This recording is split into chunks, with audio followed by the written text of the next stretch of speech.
Global warming पृथ्वी की सतह के निकट तापमान में क्रमिक वृद्धि की घटना है। यह घटना पिछले 1 या 2 सदियों से देखी जा रही है। इस परिवर्तन ने पृथ्वी के जलवायु पैटर्न को बिगाड़ दिया है। हालांकि ग्लोबल वार्मिंग की अवधारणा काफी विवादों से घिरी हुई है, लेकिन वैज्ञानिकों ने इस तथ्य के समर्थन में प्रासंगिक डेटा प्रदान किया है कि पृथ्वी का तापमान लगातार बढ़ रहा है। ग्लोबल वार्मिंग के कई कारण हैं, जिनका मनुष्य, पौधों और जानवरों पर नकारात्मक प्रभाव पड़ता है। ये कारण प्राकृतिक भी हो सकते हैं या मानवीय गतिविधियों का परिणाम भी। मुद्दों पर अंकुश लगाने के लिए ग्लोबल वार्मिंग के नकारात्मक प्रभाव को समझना बहुत महत्वपूर्ण है। ग्लोबल वार्मिंग के मानव निर्मित कारण: वनों की कटाई। पौधे ऑक्सीजन का प्रमुख स्रोत हैं। ये कार्बन डाइऑक्साइड लेते हैं और ऑक्सीजन छोड़ते हैं, जिससे पर्यावरण संतुलन बना रहता है। कई घरेलू और व्यावसायिक उद्देश्यों के लिए वनों को खत्म किया जा रहा है। इससे पर्यावरण असंतुलन पैदा हुआ है, जिससे ग्लोबल वार्मिंग को बढ़ावा मिला है। वाहनों का उपयोग। बहुत कम दूरी के लिए भी वाहनों के उपयोग से विभिन्न गैसीय उत्सर्जन होता है। वाहन जीवाश्म ईंधन जलाते हैं, जिससे बड़ी मात्रा में कार्बन डाइऑक्साइड और अन्य विषाक्त पदार्थ वातावरण में उत्सर्जित होते हैं, जिसके परिणाम स्वरूप तापमान में वृद्धि होती है। क्लोरोफ्लोरोकार्बन। एयर कंडीशनर और फ्रीज के अत्यधिक उपयोग से मनुष्य पर्यावरण में CFC जोड़ रहा है, जो वायुमंडलीय ओजोन परत को प्रभावित करता है। ओजोन परत पृथ्वी की सतह को सूर्य से निकलने वाली हानिकारक पराबैंगनी किरणों से बचाती है। CFC ने पराबैंगनी किरणों के लिए रास्ता बनाते हुए ओजोन परत की कमी को जन्म दिया है, जिससे पृथ्वी का तापमान बढ़ गया है। औद्योगिक विकास। औद्योगिकीकरण के आगमन के साथ पृथ्वी का तापमान तेजी से बढ़ रहा है। कारखानों से निकलने वाला हानिकारक उत्सर्जन पृथ्वी के तापमान को बढ़ाता है। 2013 में inter governmental panel for climate change ने बताया है कि 1880 से 2012 के बीच वैश्विक तापमान में 0.9 डिग्री सेल्सियस की वृद्धि हुई है। औद्योगिकीकरण से पहले के औसत तापमान की तुलना में यह वृद्धि 1.1 डिग्री सेल्सियस है। कृषि।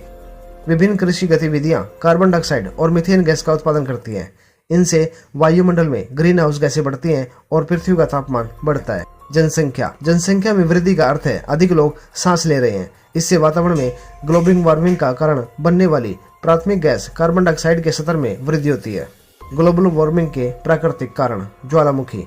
ज्वालामुखी ग्लोबल वार्मिंग में सबसे बड़े प्राकृतिक योगदानकर्ताओं में से एक है।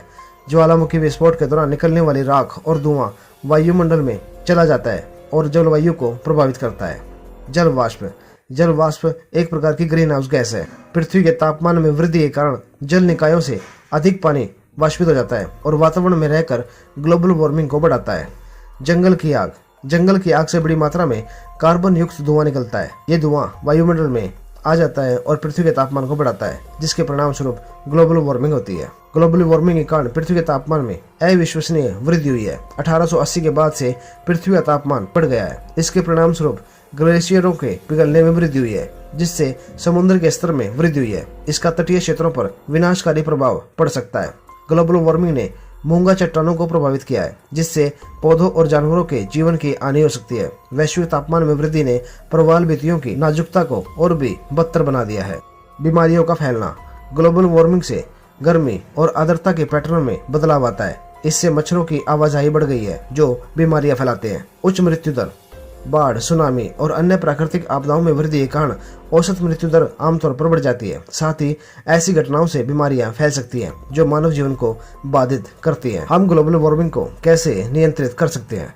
वायुमंडल में कार्बन डाइऑक्साइड और अन्य ग्रीन हाउस गैसों का उत्सर्जन ग्लोबल वार्मिंग का प्रमुख कारण है। कार्बन की ऊंची कीमत निर्धारित करके जैविक कचरे से जैव ईंधन उत्पादन करके सौर और पवन ऊर्जा जैसी नवीनीकरण ऊर्जाओं का उपयोग, जंगलों की सुरक्षा और ऊर्जा दक्षता और वाहन ईंधन अर्थव्यवस्था में सुधार करके इसे कम किया जा सकता है।